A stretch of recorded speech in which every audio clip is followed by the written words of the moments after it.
I'll have the mock shoot as a frame of reference, but I'm gonna use the mock shoot as like a frame of reference. So this was before I had any like proper consideration of the equipment I wanted to use. Like, it was very bare bone. It was literally just a camera, a zoom lens, and a rod mic attachment for audio. Literally that.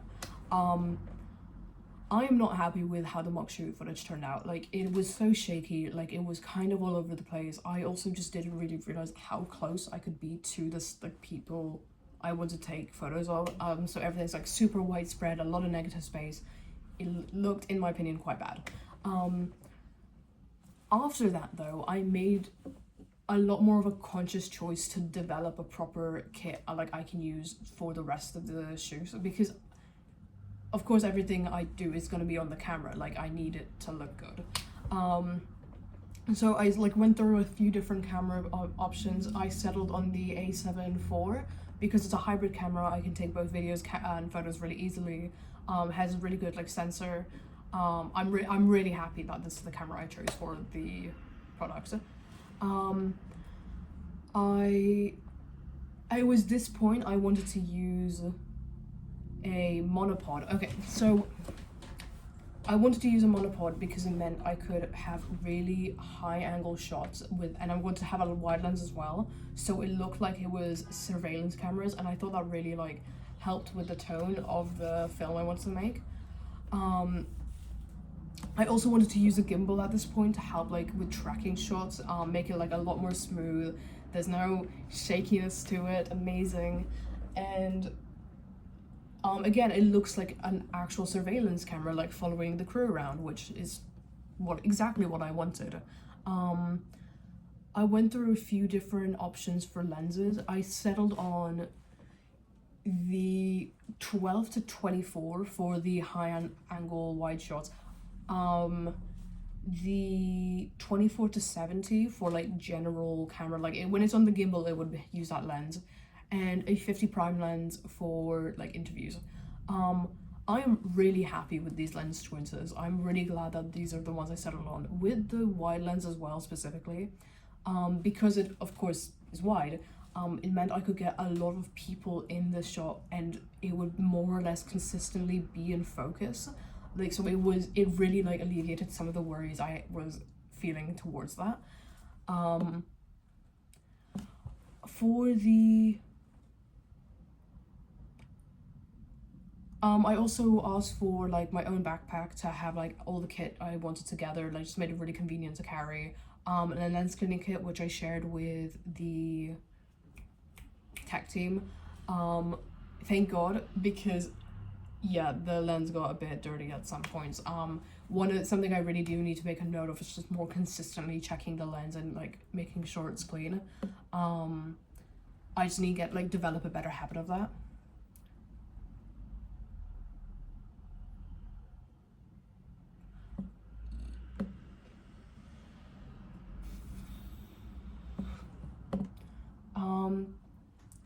Reflect on how adhering to industry standard paperwork improved your professional discipline.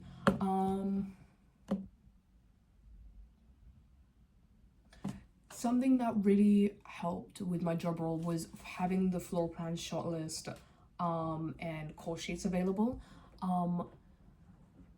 The floor plan and shot list, it made it so I could picture beforehand whereabouts everyone would be, and I can kind of position myself surrounding that so I have like the best potential shot possible.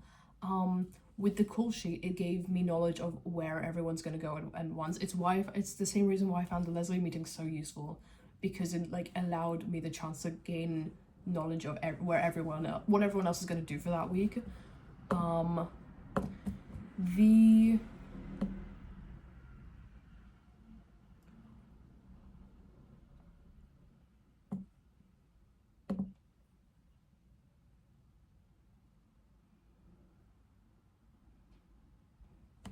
Discuss the most complex logistical bottleneck you faced. How did you apply critical thinking to resolve it while maintaining the project scope? Yeah? Yeah?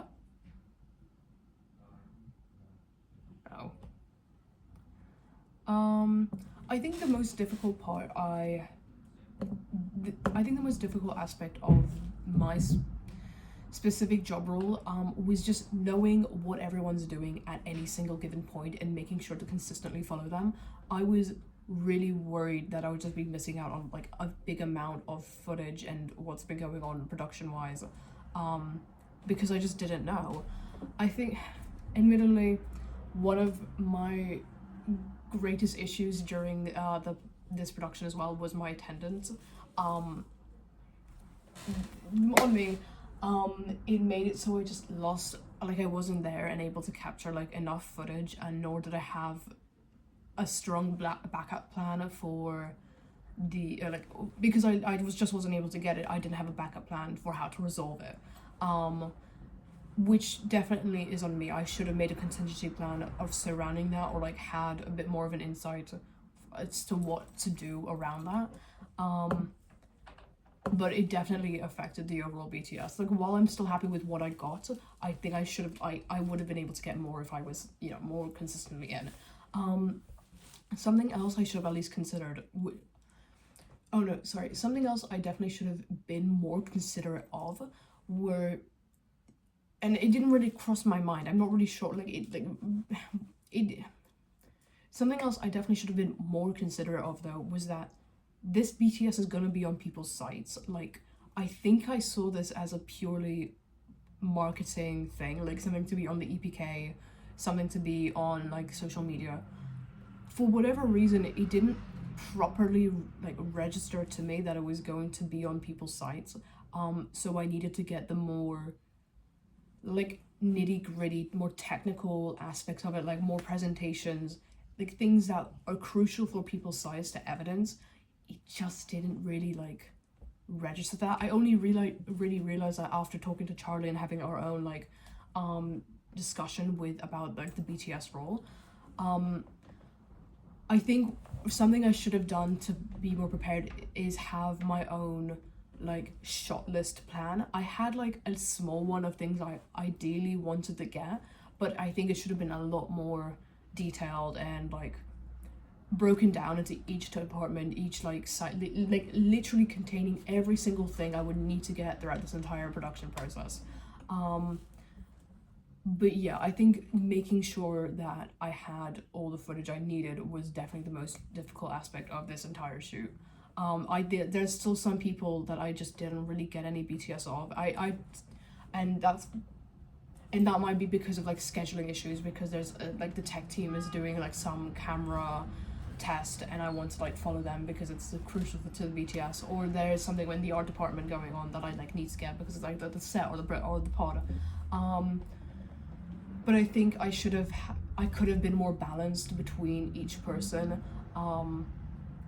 and making sure I get all the footage of everyone doing their job role. Select one piece of pre-production evidence and explain how it demonstrates technical proficiency. I think my personal favorite BTS day was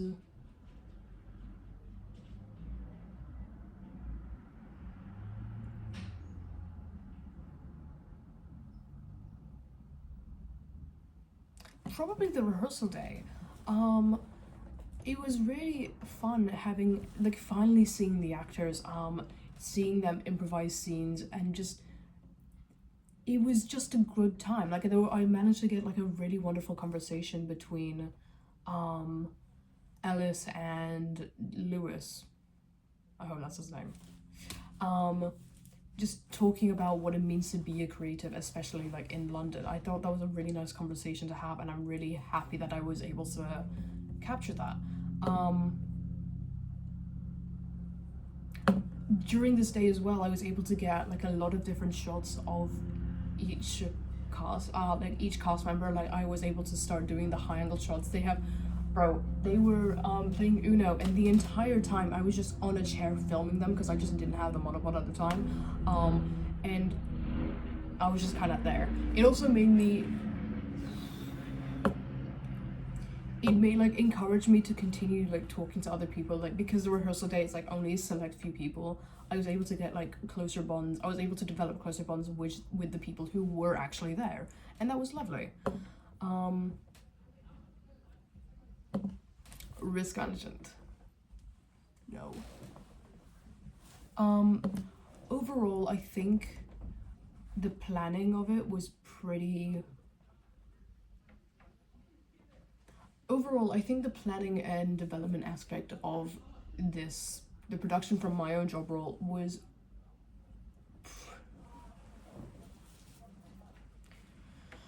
detail 3 instances when you applied industry risk management, industry standard risk management. Explain the potential consequences if these actions hadn't been taken. I can explain the consequences of when the action hadn't been taken. Definitely. The gimbal. During the mock shoot, I experienced a lot of wrist pain because of how long I'll be holding the gimbal for.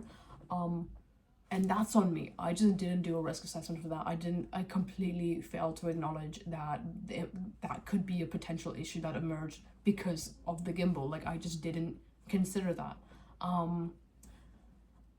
So I definitely regret not doing like a proper risk assessment for each piece of equipment that I knew I didn't have most experience with. And if I had done that, it would have mitigated a lot of potential strain on my wrists. It also affected the overall BTS because the next 2 days of the shoots, I just couldn't properly hold the gimbal like without it being like without me actually being in pain. Which meant like I just didn't get some of the shots I wanted because I literally couldn't hold a piece of equipment to get the shot. I've had my workarounds, of course. Like, I used the monopod when I could, and I just held the camera, but I just know in my heart it could have been better if I had properly taken that risk. Risk assessment.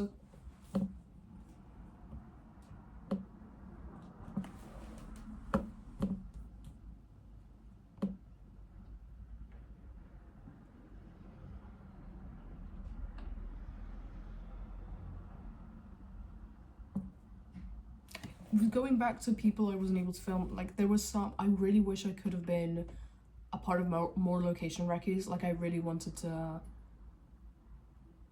just be more involved with that aspect of it, because one of the target audiences for the production are people who are interested in the filmmaking process, and location is such a huge part of that.